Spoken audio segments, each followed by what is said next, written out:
Hey everyone, welcome to today's explainer. So, look, we spent a ton of time talking about how to just start a habit, right? Brushing your teeth, hitting the gym, finally sitting down to do your homework, or reading those 10 pages a day. But here's the secret. Building a habit, that's really just level one. Today, we're unlocking the advanced roadmap. We're going to look at some incredible strategies from James Clear's work that literally take you from merely good to truly great. Whether you're a high school student trying to ask your finals or a professional aiming for the absolute top of your field, the tactics we're about to cover are going to fundamentally change how you view your own potential. So, ask yourself this. Is building a good habit the actual end of the game? I mean, we usually think it is. We think, hey, I finally go for a run every morning without agonizing over it. I won. But actually, once a routine becomes automatic, an entirely new journey begins. Mastering the basics doesn't mean you finished the game. It just means you finally earned the right to play at the highest level. And that brings us to the first crucial phase of leveling up. Act 1. The character build. Think about your favorite role-playing video game. Before you even start the very first quest, what do? Well, you build your character, right? And there are rules to this game. You don't roll a character with massive magical abilities and then try to fight everyone with a heavy, clunky sword. No way. You play to your stats. In the real world, this means you need to pick the right habit, align it with your natural abilities, and truly play to your strengths. And if you can't find a game that favors your strengths, you create one. The secret to maximizing your odds of success isn't just working harder than everyone else, it's actually choosing the right field of competition. If you're naturally tall and coordinated, basketball might be your game.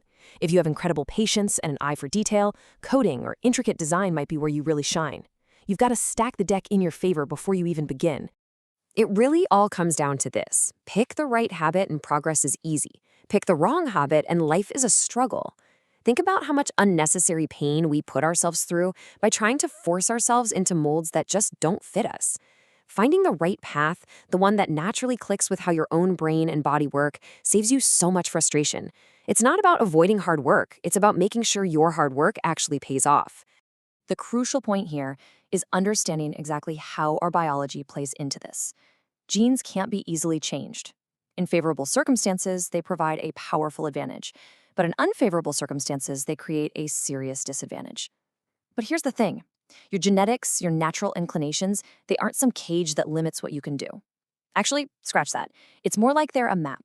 They show you exactly where you have the highest likelihood of winning. Read the map, find your favorable circumstances, and build your habits right there.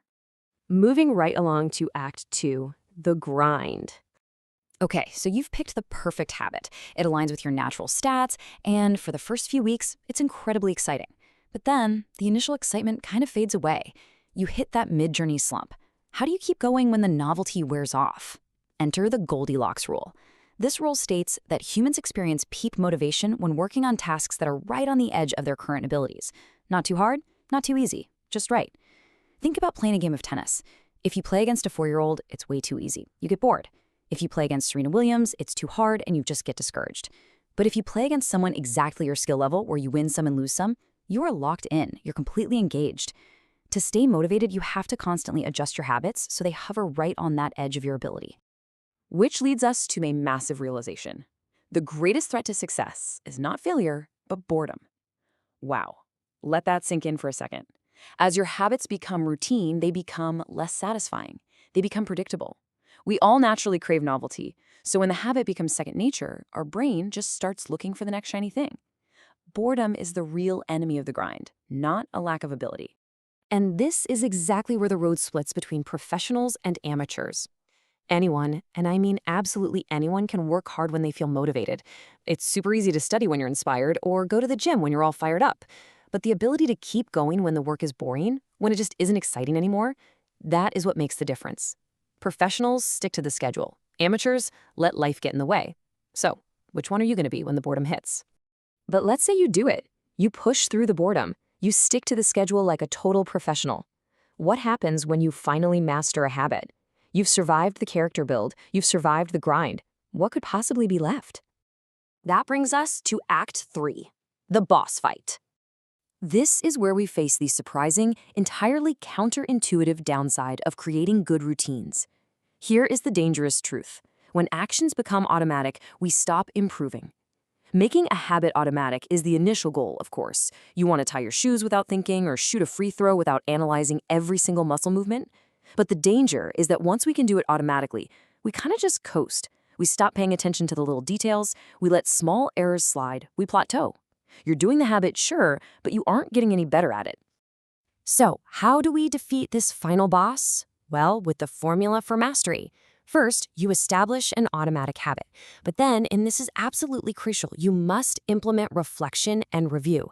You simply cannot have true mastery without combining those two things.